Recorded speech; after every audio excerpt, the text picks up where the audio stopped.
Hello friends, मैं आकांक्षा GK with आकांक्षा में आपका स्वागत करती हूँ।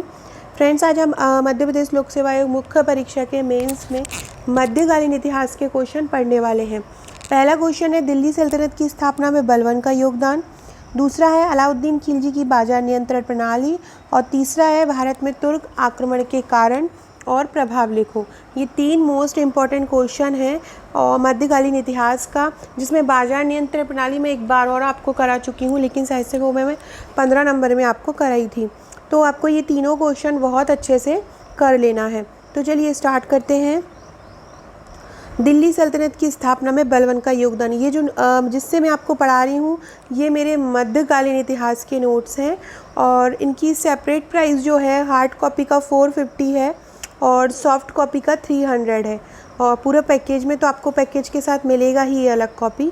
पैकेज में आपका ये फ़ायदा रहता है कि आप अगर 2-2 3-3 करके लेते हैं तो वो आपको महंगा पड़ जाता है, लेकिन पैकेज में एक पूरा है तो एवरेज रेट रहता है सबका, तो आपको पैकेज में ज़्यादा फ़ायदा रहता है। बाकी आप अपने सहूलियत के हिसाब से ले सकते हैं।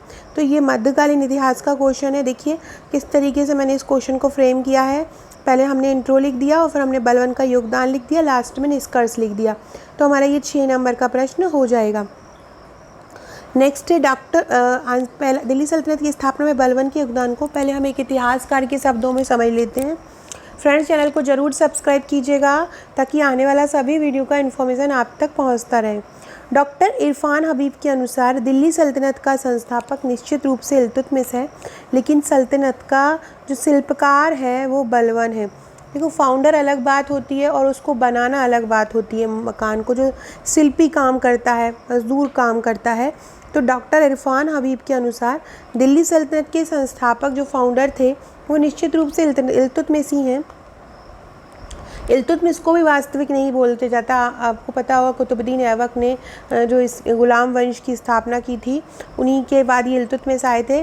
तो उनका जो समय था वो ज़्यादा लंबा नहीं रहा, जिसके चलते फिर उन्होंने भी अपने राज्य को उतना विस्तार नहीं किया जो इल्तुतमिश के समय हुआ। इसलिए इनको वास्तविक संस्थापक कहा जाता है। वास्तविक संस्थापक तो कहा जाता है, लेकिन शिल्पी जो है वो बलबन को कहा जाता है। क्यों कहा जाता है, बलबन के क्या योगदान है, ये 5-6 योगदान हम पढ़ लेते हैं। तुर्की अमीरों के विशेषाधिकार को समाप्त किया। उस समय जो तुर्क लोग थे उनको बहुत ज़्यादा विशेष अधिकार दे दिए थे। अमीरों में उनकी गिनती की जाती थी, तो उनके विशेष अधिकार समाप्त कर दिए थे। तुर्कान ए चहलगामी का विकास किया गया। 40 दलों का एक समूह बनाया गया। तुर्कान ए चहलगामी का विकास किया गया। क्षेत्रीय विद्रोह का दमन किया। जो आसपास छोटे छोटे विद्रोह हो रहे थे क्षेत्रीय, उनका दमन कर दिया। सिजदा पैबोस का चलन, सिजदा पैबोस जो दरबार में आके ऐसे माथा टेकते हैं, आपने देखा होगा कोई पहले पुराना जो सीरियल टाइप आता था पुराने राजाओं का, तो सजदा करते थे आके, तो वो उसका प्रचलन इसने करवाया। दीवान अर्ज मतलब सैन्य विभाग की इसने स्थापना की।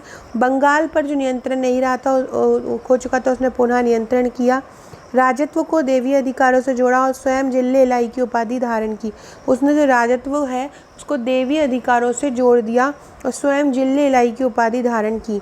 निष्कर्ष था, जिस सल्तनत का आधार इल्तुतमिश ने रखा था उसे बलबन ने सल्तनत सर्वोच्चता पर पहुंचाया।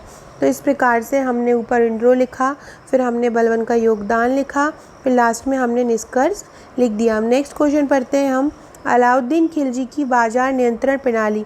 अलाउद्दीन खिलजी की बात, देखो वैसे तो ये जो क्वेश्चन है 15 नंबर में ही पूछा जाता है और 15 नंबर में मैं अपना बता चुकी हूँ ये क्वेश्चन।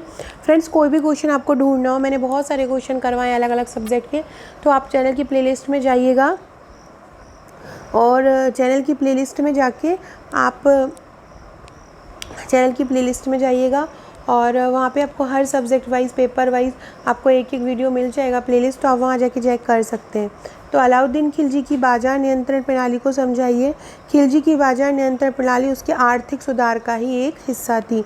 उसके प्रमुख बिंदु इस प्रकार हैं कि सबसे पहले उसने अनाज मंडी की स्थापना की। देखिए, जो अलाउद्दीन खिलजी का मेन उद्देश्य था जो बाजार नियंत्रण प्रणाली का, उनका जो सेना था, उस सेनाओं की ज़्यादा वेतन ना देना पड़े, उनकी पूर्ति हो सके, क्योंकि वो सेना पे ही ज़्यादा वो भरोसा रखता था।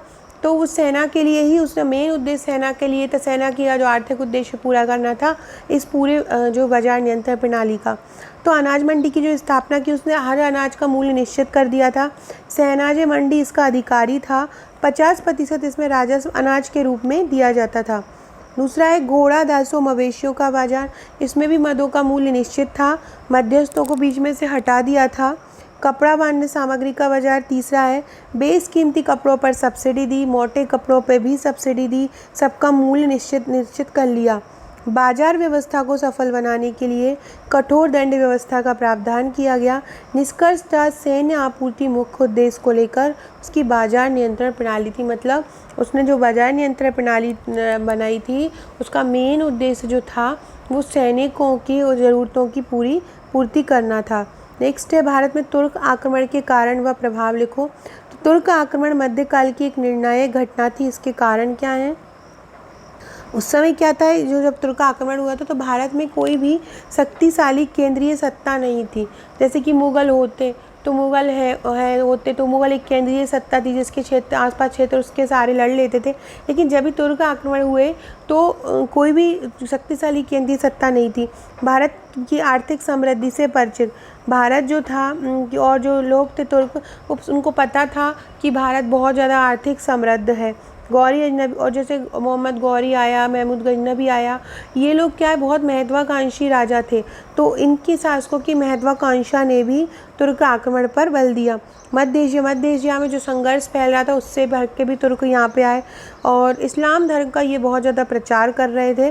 तो ये इस्लाम धर्म का इनको प्रचार करना था, तो ये भी इनका कारण था। अब इसका प्रभाव क्या हुआ हमारे भारत पे? तो मुस्लिम सत्ता की पूरी तरह स्थापना हो गई थी। रेशम मार्ग से पुनः संबंध स्थापित हो गया। इक्ता प्रणाली का प्रारंभ हुआ। सामंतवाद की समाप्ति हुई। मिश्रित संस्कृति का प्रादुर्भाव हुआ। इस्लामी स्थापत्य कला का विकास हुआ। निष्कर्षतः तुर्क आक्रमण से एक केंद्रीय सत्ता की स्थापना हुई। तो हमने क्या लिखा यहाँ पे भारत में तुर्क आक्रमण के कारण और प्रभाव में? सबसे पहले क्या घटना थी, किस प्रकार की थी, फिर हमने ये यहाँ पे कारण लिखे, फिर हमने ये प्रभाव लिखे। क्या होता है फ्रेंड्स, जब हम कोई फ्लो चार्ट बना देते हैं, मैपिंग कर देते हैं, तो हमारा आंसर जो है बहुत सुंदर लगने लगता है। और हमें एकदम बना हुआ मिल जाए कोई चीज़ तो वो और अच्छी लगने लगती है। देखो ये अब हमने फ्रेम किया है आंसर को इस प्रकार से। तो फ्रेम को अगर हमको ये पैरा में लिखते तो पैरा में उतना सुंदर नहीं लगता है जितना ये फ्लो चार्ट वगैरह में लिखता है। तो इस प्रकार से हमने ये तीनों आंसर अपने कंप्लीट किए। फ्रेंड्स ये मेरा पैकेज है पूरा, ये सब्जेक्ट वाइज पूरे जो भी पेपर वाइज हैं ये और प्राइस, ये सब्जेक्ट वाइज प्राइस है और ये टोटल पैकेज, इस टोटल पैकेज में आपका एमपी इंक्लूड रहेगा जो सबसे इम्पोर्टेंट है। सभी प्रश्नोत्तर श्रृंखला में रहेंगे और सभी के आंसर्स फ्रेम फ्लो चार्ट सहित रहेंगे। तो आप ये ले सकते हैं। ये सॉफ्ट कॉपी का प्राइस है 5200। अगर आपके घर में प्रिंटर है तो आप सॉफ्ट कॉपी ले सकते हैं और प्रिंट करा सकते हैं। वही मटेरियल आपको सॉफ्ट कॉपी में दिया जाएगा, वही आपको हार्ड कॉपी में दिया जाएगा। इसके साथ टेस्ट सीरीज़ तो हार्ड और सॉफ्ट दोनों के साथ फ्री आपको रिवीजन और किया जाएगा। सो फ्रेंड्स ये था मेरा आज का वीडियो। नेक्स्ट वीडियो के लिए हम कल मिलते हैं। तब तक के लिए चैनल पे बने रहिएगा, चैनल को सब्सक्राइब कीजिएगा एंड लाइक कीजिएगा, शेयर कीजिएगा।